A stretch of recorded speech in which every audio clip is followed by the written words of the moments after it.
everyone. It's nice to meet you. Nice to see you. Also hello to everyone online listening to this. Today I have another question from Nevin. Just like last time, she begins with a statement. So I'm just going to read it. My ultimate goal and motivation behind my meditation practice is to end suffering and cultivate true happiness. Therefore, I want to cultivate a stable mind and a centered self. In other words, to be the self that is not the one that is because of the identification with stuff, e.g., what was, is, have, not have, feel, think, etc. There is one situation in particular where thoughts and feelings take over completely. My strategy to battle this is to work on mindfulness to become aware of the feelings that arise when they arise. On the other hand, I'd like to recondition my thoughts and feelings so that they match with my goal of becoming the centered self. Since the situation involves my family, not getting into the situation is almost unavoidable. In reference to question 2, she says, in your class episode 135, you teach about choosing the self skillfully. You explain that to recondition thoughts and feelings, one should know how thoughts and feelings would be if they would be aligned with the goal. Therefore, one needs to know the goal respectively. Who do I want to be? How do I want to feel? And what thoughts do I want to have? And so she comes to the question, how do I recondition my thoughts and feelings? Are these skills to learn during the daily meditation and the objectives I pay attention to during the day?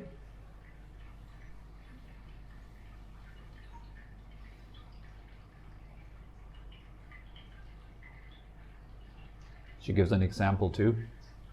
According to episode 135 in my example, the process of reconditioning to the self I want would be as follows.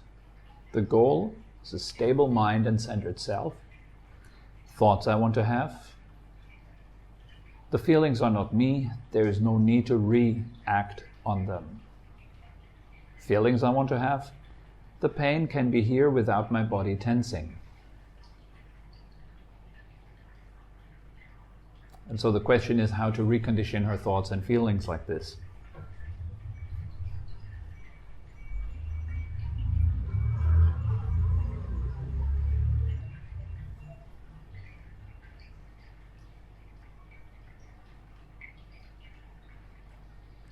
Are these skills to learn during the daily meditation and the objectives I pay attention to during the day? Okay, so how to recondition your thoughts and feelings? Well, first of all, the question would be why to do this? Why to recondition our thoughts and feelings? Well, because it's a skillful thing to do. Your thoughts and your feelings are already conditioned anyways. Right? Through your life experiences, through the media you consume, through the people that you hang out with, things that you read, things that you see, things that you hear, all that conditions the way your mind behaves, your culture, your society, all that. Right? From that also we learn how to approach ourselves, how to think of ourselves, how to think of our life, how to think of our future, our past. And so all that is already conditioned. However, for most people, the way their minds, their thoughts, etc. are conditioned are not really conducive, are not really helpful at all. In most cases, the way we think of ourselves and the world and other people, etc., is actually creating a whole lot of agitation. It makes the mind very noisy and very dominant in the experience. So it becomes very hard to let go of that.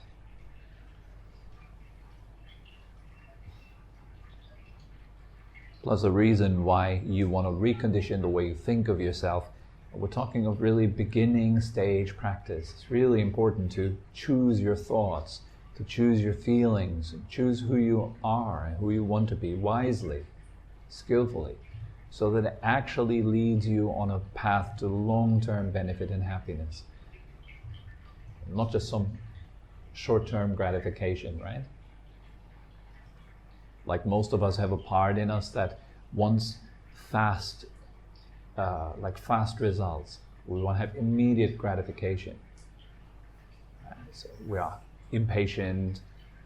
We don't want to wait. We don't want to make any sacrifices. I want the pleasure right now. And in our modern societies, there's a whole lot of ways that actually enable us to do that. So we can get any kind of entertainment and pleasure at the push of a button right now. And with that entertainment and pleasure comes further conditioning into our minds, making us exhausted, making us depressed, tired, anxious, etc., etc., etc. And all that goes against what we all really want, which is to feel happy, free, open, relaxed, peaceful. All of us love the feeling of enjoying our life. That every time when we feel good, when we're in love, for example, then we feel fantastic, everything goes easy. It's this kind of feeling that we're looking for, all of us.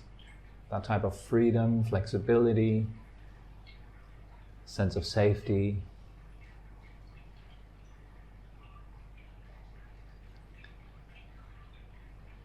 So the first thing we can do to actually recondition our thoughts so that they become conducive and that they actually lead to long-term benefit and happiness is to become aware of them.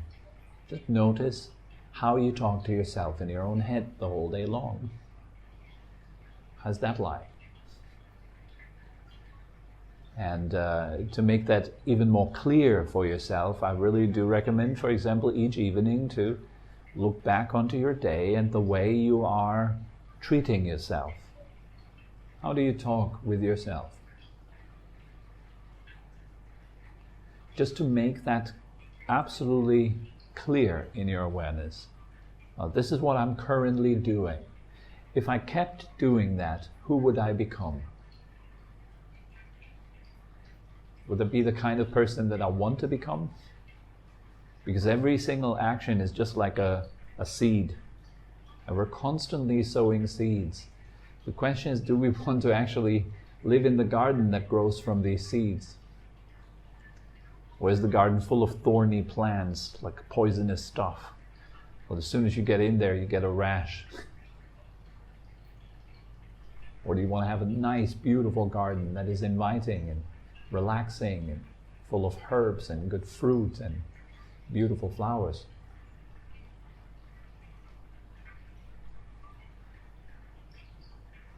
And so our thoughts, the way we talk to ourselves, the way we think of the world, you want to bring that into awareness first. Also taking notes, writing things down is a good start. To make things a bit more simple, maybe you can write down your top 10 thoughts. The type of thought patterns that you have most. Because you will notice after about a week or a month of doing that, it's very repetitive. What goes on up there in your head is like a broken record. It's the same stuff every day, sometimes every hour. That's why we don't change.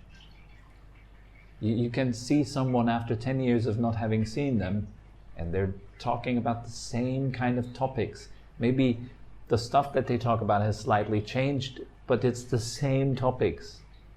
They're still just busy complaining about themselves and their life and so forth, right? It goes just on and on. It's like you meet them again after a long time and they still do the same thing. Still busy complaining. Right? So they're on a trajectory as they get older that becomes more rigid, it becomes more ingrained, it's almost like it seeps over, it seeps into your muscles. And it makes your muscles rigid and stiff. It makes your whole being it shapes your body into almost like the typical complaining old man or old lady. You get that kind of complaining body even. So when you see that old man or lady, you instinctively know, oh, that's a complainer. That person looks incredibly unhappy. Something like that, yeah? So it's wonderful, it's good news if you know that. It's like, all right, so here are the seeds that I'm currently sowing. Do I want to reap the fruit of that? Do I actually want to live in that kind of garden? Yeah, well, probably the answer to most of the stuff that goes on up there is no. So how do you change it? Well, you simply change it. That's the whole deal. It's very simple. You just change it. And you change it into what it is that you want, and then you play the new record over and over and over and over and over and over and over again. That's called something like a mantra or like an affirmation, You simply start to talk to yourself differently. And in the beginning, what will happen is that there will be conflict between the two voices. So whereas the first voice says, another day, when you wake up in the morning, yeah, oh God, And the second voice says, hey, good morning, I'm alive, I'm healthy. Which voice has more power in you? Of course, the one that has been going on for the past 20, 30, 40 years. And then there's that little new voice that goes like, hey, happiness, nice day, sunshine. Guess what the old voice is going to say? Aha, yeah, of course. Oh, happiness, oh, so nice, Then there will be sarcasm, and you'll be kind of feeling like you're lying to yourself and all that kind of stuff, right? That's a good sign, because now there is conflict between an old pattern and a new pattern that is about to blossom. So what do you do now? Bring your attention back to the new pattern. And then you want to keep that in mind, staying mindful of a new type of thinking, talking to yourself in better ways. To rephrase that completely, make it a bit of a different kind of image. Thanissaro Bhikkhu speaks a lot about a committee that's in our heads. There's a whole committee of voices, right? They all suggest stuff all the time. So skill means to be able to choose which voice to listen to and which voice to ignore. Because for example, some voices of those committees, they just really do not have the best in mind for you at all. All they want is bring you down. So if you listen to them and you pay a lot of attention to them, guess what will happen to you? Your life will be on a downward trajectory. It's that simple. So now you install a few new positive voices in your committee. You invite fresh people into that, yes? Fresh voices, new ideas, such as, I'm grateful for A, B, and C, or all right, I have a job, I have money every month, or whatever it is, and I'm doing actually quite well, so there's not really any reason why I need to be unhappy. I'm doing much better than other people are doing. Etc., etc. So you bring in new ideas, and then you start to listen to those ideas and you allow them to expand. But this is a very active kind of work. You have to do a lot of this kind of work every day. You have to remind yourself when you're talking to yourself in ways that are not skillful. You have to detect that, see it, and then you have to change it. And gradually, as you're talking to yourself in different ways, you will begin to feel different feelings, slowly, slowly. As you begin to feel different feelings, you will start to do different things, or you will start to do things differently.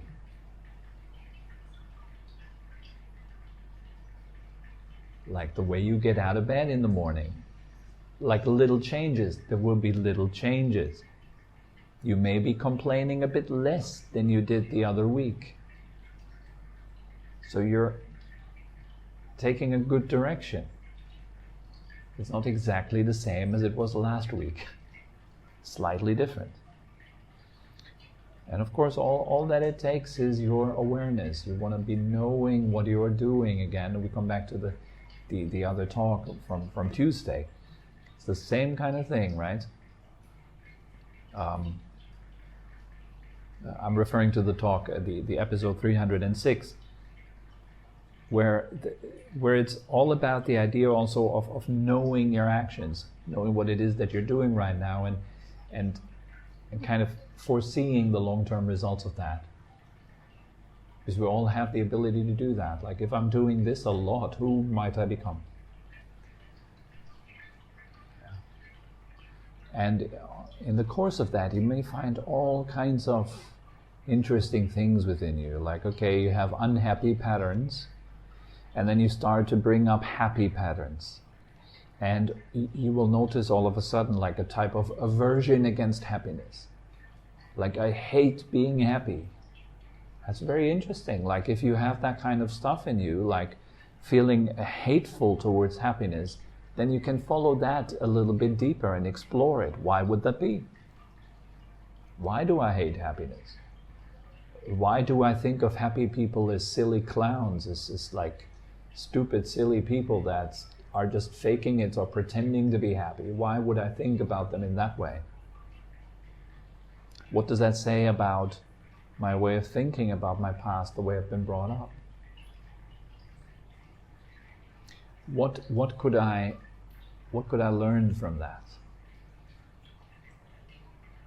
What kind of gateway toward happiness is this opening up, actually? It's a specific gateway toward happiness. It's the hate of happiness.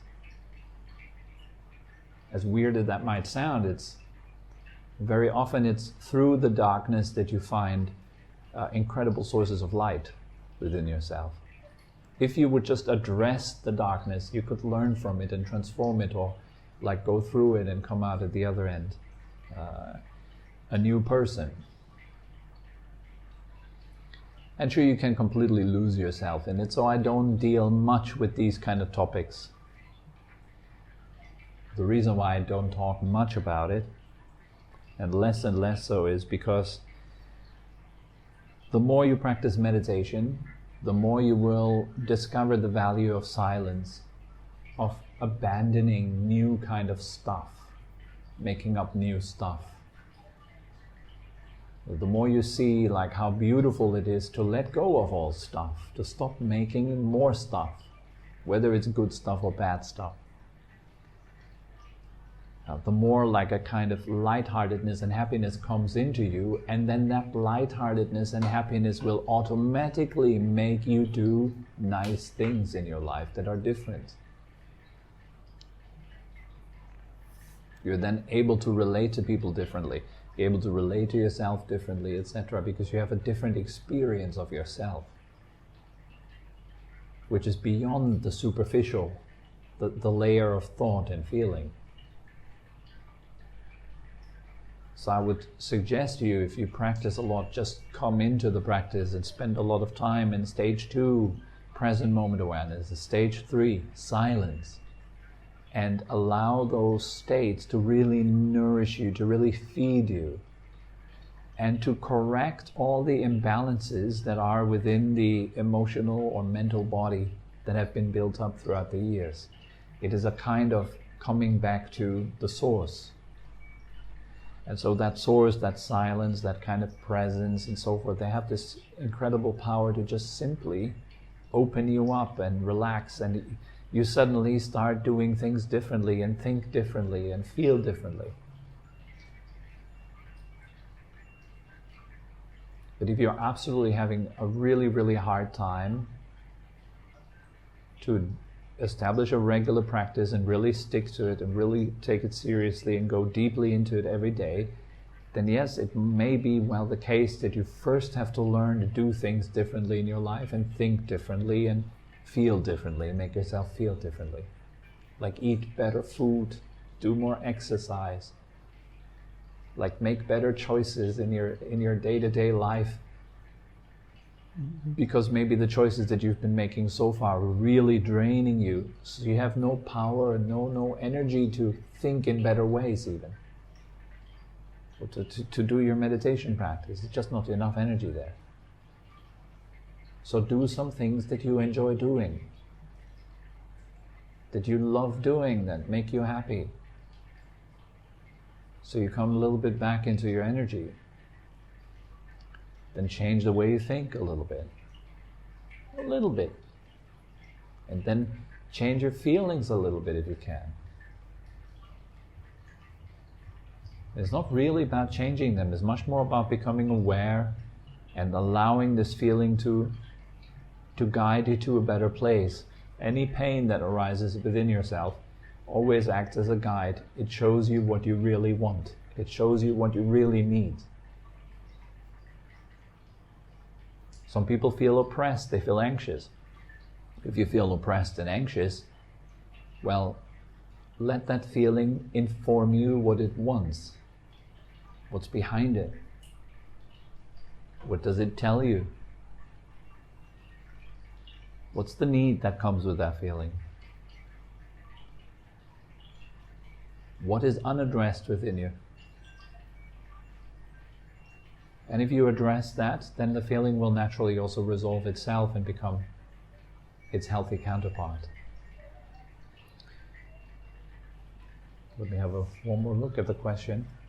Let me see if I really addressed it. Okay. How do I recondition my thoughts and feelings? Are these skills to learn during the daily meditation and the objectives I pay attention to during the day?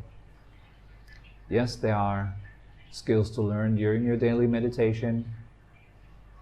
They could be. Wouldn't really recommend to build these things into your meditation practice. In meditation, you just really let the mind become quiet. Don't build a lot of stuff. But throughout the day, if you notice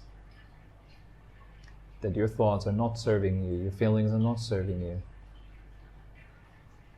simply change them. You're laughing, but that's why I say it so slowly. Simply change them. The idea that you cannot do this is a lie. And it confirms the idea that you are a victim of your feelings and a victim of your thoughts.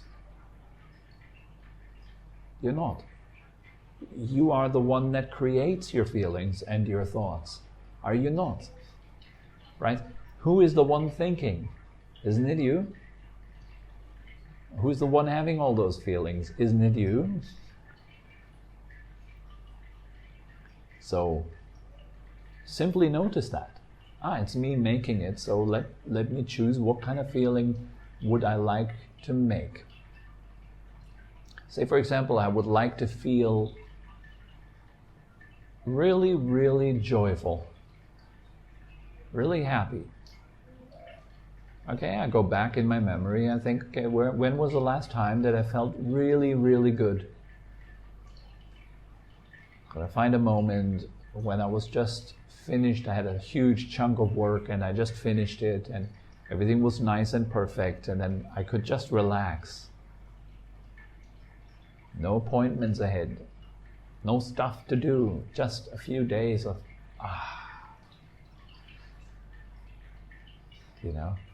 kicking my feet up and doing nothing.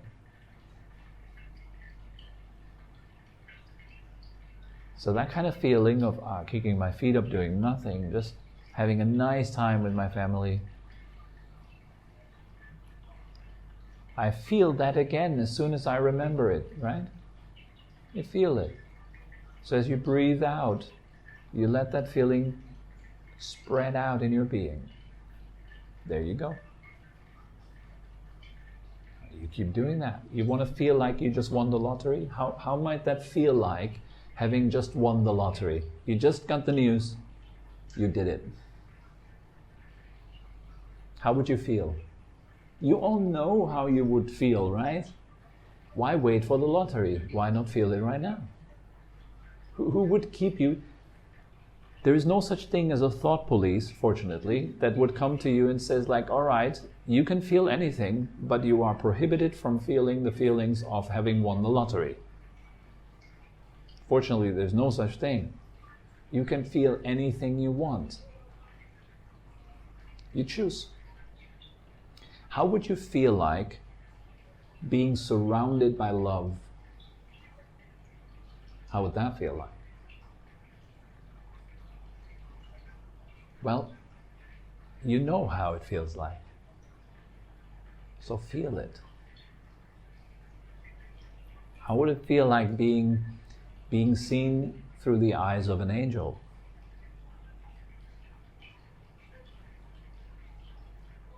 You know, your heart knows what I'm talking about.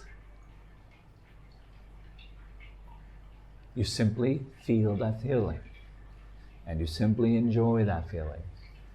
How would it feel like if all the problems that you're having in your life right now are solved? From today onwards, all the past, all the problems that you've ever had are done and dealt with.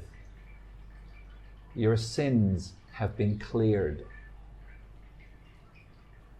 You have been forgiven. You know, there's that thing in Catholicism, right, where you have the, I don't know how you call it, a confession? I think confession booth, right? Yes, it's the English word for that. Fantastic thing. I remember one time, because I was raised Catholic, and one time, you know, my grandmother told me to go and do the confession, you know. She said, you should definitely go and do the confession. I was really naughty at the time, so she said, you should go and do the confession. And it was just like, I don't know, I was just 8 or 9 years old, yeah. And so I went into the church all by myself and went into the confession booth, and I told the priest everything I did, all my sins. And I came out of that confession booth, man, I felt so good.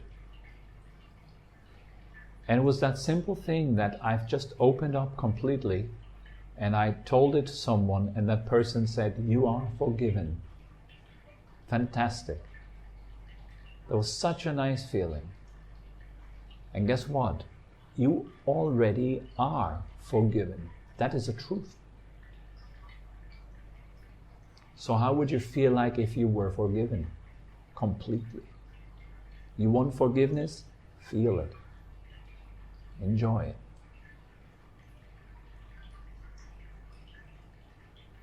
You choose.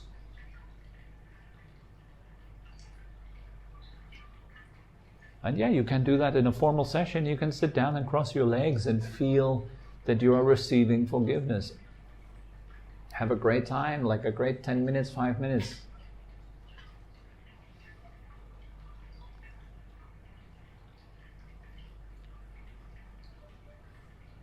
You may just want to feel relaxation. So, okay, you feel 10 minutes of relaxing deeper and deeper with each breath. Instead of listening to that voice in your head that goes, but are you really relaxed though? Like, does that really work? I don't know. Maybe not. Oh.